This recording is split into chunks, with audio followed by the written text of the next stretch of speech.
Bergeser ke Liga 1 Indonesia, Persis Solo berhasil meraih kemenangan perdana di pekan keempat setelah mengalahkan Madura United 4 gol tanpa balas. Bertanding di Stadion Manahan pada Jumat malam, Persis Solo yang mengincar kemenangan perdana baru dapat memecah kebuntuan di babak kedua saat jumpa Madura United. Tepatnya di menit 54, sundulan Musa Sidibe merobek gawang Dida.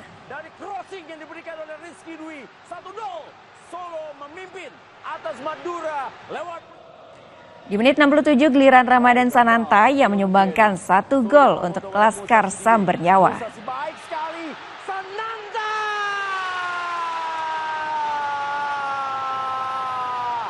Gol perdana dari striker tim nasional Indonesia, Ramadan Sananta.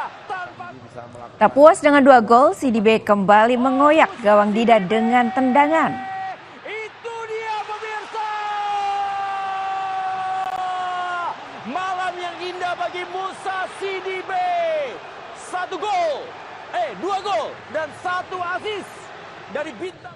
Pesta gol Persis Solo ditutup dengan aksi Ricardo Lima. Kemenangan 4-0 membawa Laskar Samber Nyawa naik ke posisi 12 dan Madura United tetap di urutan 17.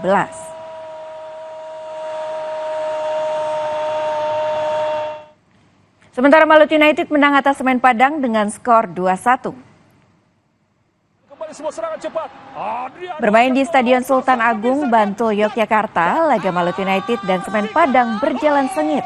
Gol pembuka Malut United baru dicetak di masa injuri babak pertama dari Jorge Coria. Ternyata gol masuk, gol yang sangat primo. Berikan semangatmu, kontrol yang baik tadi dari Korea dan langsung kaki kirinya mampu melihat pemirsa kesempatan. Di babak kedua, Malut United kembali mencetak gol dari eksekusi penalti Victor Mansarai di menit 79.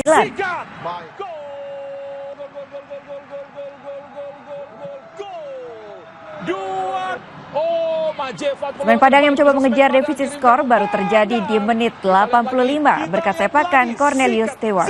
Hingga pertandingan berakhir skor 2-1 untuk kemenangan Malut United atas Semen Padang. Kita lihat, ini dia pemain nomor 9 yang tadi dimasukkan oleh coach